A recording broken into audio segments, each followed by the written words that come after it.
we could think a little bit about this passage. In our everyday life, there's darkness, there's tragedy that happens all around us. Oftentimes we want to look for a cause. We want to figure out what caused it to be like this. Jesus said, no, don't look at it like that. Look at it like this, that this is an opportunity for God. At this moment, probably everyone in the room, your eyes are drawn to the light shining on this box of Kleenex. And when God does something amazing, where he does something to draw attention to himself, when he shines its light, it's as though all of our attention is drawn to that. All right, turn the lights back on. So you get that? The idea here, why did this happen? It wasn't because there's some cause, some sin, but because God wants to point out something, to show something. And in fact, that's exactly what Jesus does as he draws attention to himself in doing this miracle. Begins in verse 4, Jesus says, as long as it is day, we must do the work of him who sent me. Night is coming when no one can work. While I am in the world, he says, I am the light of the world. So there is this darkness, and now Jesus wants to shine his light into this darkness. So it says in verse 6, having said this, that he's the light of the world, he spit on the ground, made some mud with the saliva, put it on the man's eyes. Go, he told him, wash in the pool of Siloam, which in Aramaic that word means sent. So the man went and washed and came home seeing. Now, had this man not been born blind, none of this would have ever occurred, and the light of Jesus would have never shone as brightly as it did. But in this instance, because there was a tragedy, it was an opportunity for God to do something miraculous and wonderful, and 2,000 years later, we're still drawing attention to Jesus because of this event. Does that make sense?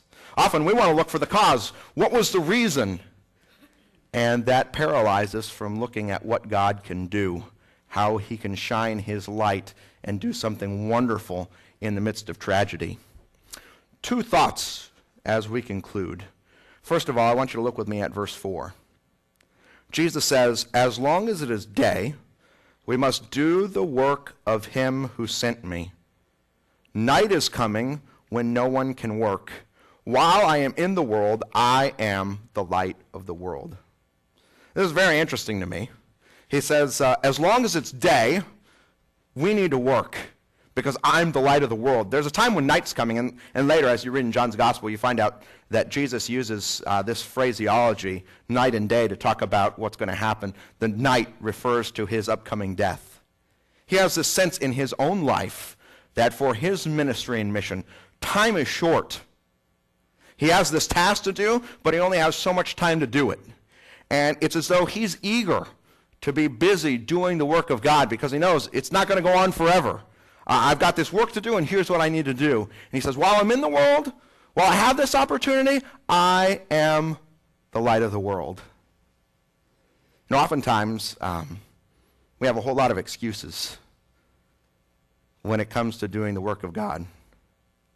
But I think this passage, it's interesting what Jesus says here. He says, as long as it is day, we must do the work of him who sent me. Not just I must do it, but if you're one with me, if you're one of my followers, this is what we need to do. And he has this sense of urgency. As long as there's an opportunity, this is what we should do. And there are all kinds of excuses that oftentimes I'll get around to doing the work of God when I'm more stable. I'm young. There are things that I want to accomplish for myself, or I'm too old.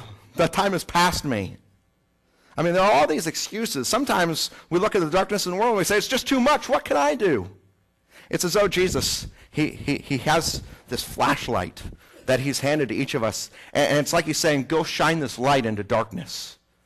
Go take my light and shine it in dark places. Do the works of God. As long as it's still day, as long as you have an opportunity, be busy with it, because there's darkness in the world. Go to it. And oftentimes we just, I will, eventually. But it's interesting to me, Jesus has this sense of urgency, and I think we ought to take away from this that he means for us to be urgent too. There's hurting people, there's tragedy, there's heartache, there's sickness in your neighborhood, right around you. There's people who desperately need light. I mean, this week, it's easy to see. There's this huge tragedy. We, as God's people, we need to shine a light. We need to do something. But there's a sense of urgency to it. One more thought. Jesus says, while I'm in the world, I am the light of the world. Now, because of sin in this world, we know that there is a lot of darkness. There's a lot of heartache. There's a lot of tragedy. And Jesus has this statement that I think he really intends for us to at some point put on our lips if we're going to be a follower of Jesus.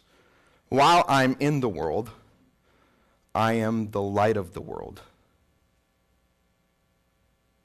I think at some point, if you're a follower of Jesus Christ, if you sense the urgency of what God's called us to do, these words need to become your own words. While I'm in the world, I am the light of the world through Jesus Christ. You know, there's this old Chinese proverb. It says, when faced with darkness, don't curse the darkness, light a candle. You know, as Christians, so often what we want to do is just curse the darkness. I mean, we look at the world around us, man, you remember when it was so much better? Or can you believe those people? And there's even excuses that we begin to make about why we're not shining a light. We say to ourselves, you know those people over there? If they would just, or we say to ourselves, you know what, there's so much darkness, there's so much that, it's just surrounding me, we'll just huddle in our own cave between these walls here, we'll share the light among us. Jesus says, while I'm in the world, I am the light of the world. You know, in Matthew's gospel, he says this, he says, you are the light of the world. You know, here in John, he says, I'm the light of the world, but I think he intends to pass the torch, so to speak. He says, you are the light of the world. A city on a hill cannot be hidden. Neither do people light a lamp and put it under a bowl. Instead, they put it on its stand, and they give life to everyone in the house.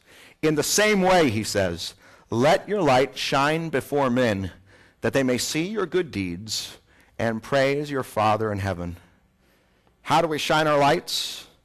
By doing good deeds, by following God's will, by taking the light that we've been given from Jesus, and wherever there's darkness, shining it. Is there someone in your family who's in trouble? Is there a neighbor or a friend or someone down the street that you can just be a comfort to? Maybe there's someone sitting next to you today. You haven't even figured out if there's some darkness or chaos that you could be a comfort or compassion or a cause of mercy for.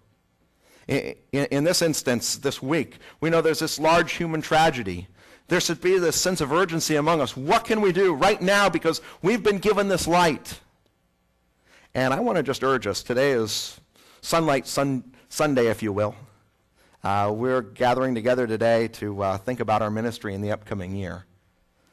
And I want us to think very carefully about what can we do as a congregation in a very urgent way to take the light of Jesus Christ, which has been given to us, and shine it into the dark world. Because we're not a people who, faced with darkness, want to curse that darkness and hide in our caves. We're a people who are called to shine the light of Jesus Christ.